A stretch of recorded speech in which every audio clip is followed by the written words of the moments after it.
Dersimiz devamlaştırmıyoruz hürmetli vatandaşım. Amerika matbuatları. Jungo sabık Sovetler yemirilişinin konu katağına uçuşup kalamdı dedi mavzulu haber. 3. ayının 14. günü Dovitor betide ilan kılındı haber. Mundak başlandı. Sovetler yemirilgenden ki Jungo çoğunqor tahlil kılıp onu ibret alıdığan nişanga ilandı. Amerika matbuatı mundak görsetti. Hazırkı Jungo aynı vaqtki Sovetlerge oxşaşmaydı. Lekin növbette iqtisad siyasette xirasqa duç kelgende Sovetlerning yemirilish katağına tushib qalmasligi uchun Jungo hoşyarlığın o'stirish kerak bo'ladi. Amerikada nashr qilingan davlat manfaat jurnali 3. ayning 11. kuni Jungoning eng zo'r qo'rqinchi mavzuluq maqola e'lon qilib, sobiq Sovetlardagi zaiflashib dafn qilinish. Jungoning eng zo'r qo'rqinchi sobiq Sovetlardagi zaiflashib dafn qilinish. Mavzuluq maqola e'lon qilib, maqolda mundaq ko'rsatdi. Sobiq Sovetlar yemirilib 25 yildan keyin Amerika Sovetlardan keladigan tahdid va uning yemirilishining sabablaridan ansiramaydigan bo'ldi. Lekin yana boshqa bir davlat Sovetlarning shu vaqtdagi zaiflashishiga intayin diqqat qilyapti. Bu bo'lsa-mu Jungo degan davlatdir.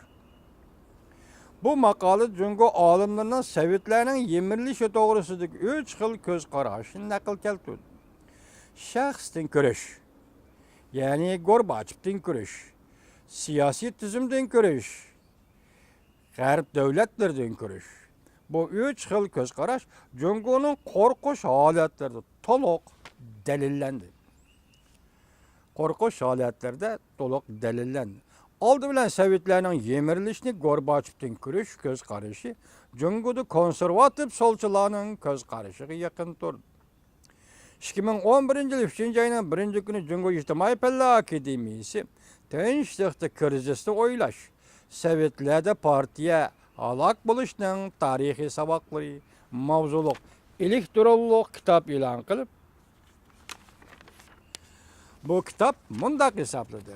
Sovetlarning yemirilishidagi tubki sabab Sovetlarning siyosiy tizimi bo'lmasdan Gorbachev rahbarligidagi bolsheviklarning chiriklashga yuzlanganligidir. Maqolada mundaq ko'rsatildi. Partiya ichida chiriklashish Sovetlarning bevosita yemirilishini keltirib chiqadi. Shuning uchun Jungo Sovetlardan ibrat olish kerak. Chiriklashishga ko'lamli qarshi turish kerakmi deyishdi. Undan qolsa Jungo olimlar mundaq hisobladi. Shu vaqtda Sovetlar iqtisodiy bir izida to'xtab qolgan.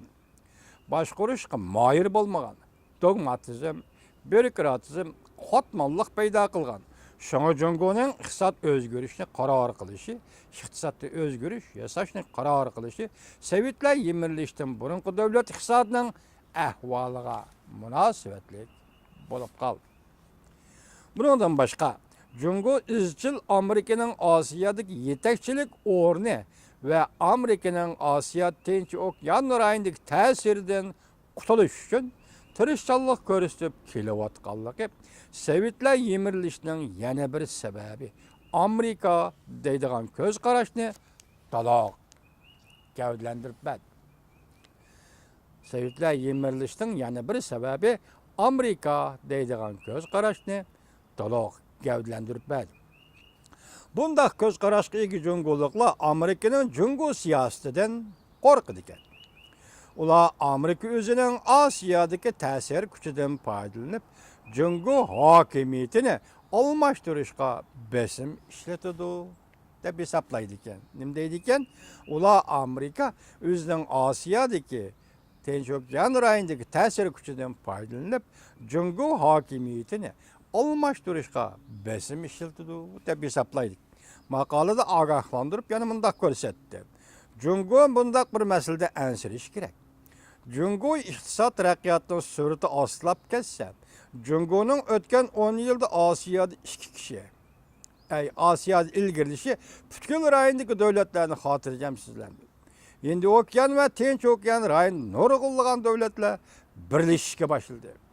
Egilik hukuku köp talep koyguçu ve tesir gücünü teximi köpeytkiçi ve kengaytkiçi Jungo bilen bu devletler karşılaşmakçı boluştu.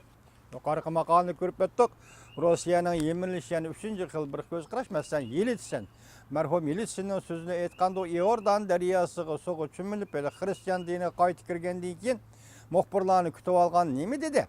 Rusya'nın yemirlişi bu Gorbaçov'un işi mi emas, menin işim mi emas? Afganistan meselesi mi emas? Rusya'nın yemirlişi takdir. Bu Allah'ın kudretiyle bulgan iş dep görse. Bunu mu bir sebep kılıp görüş gerek.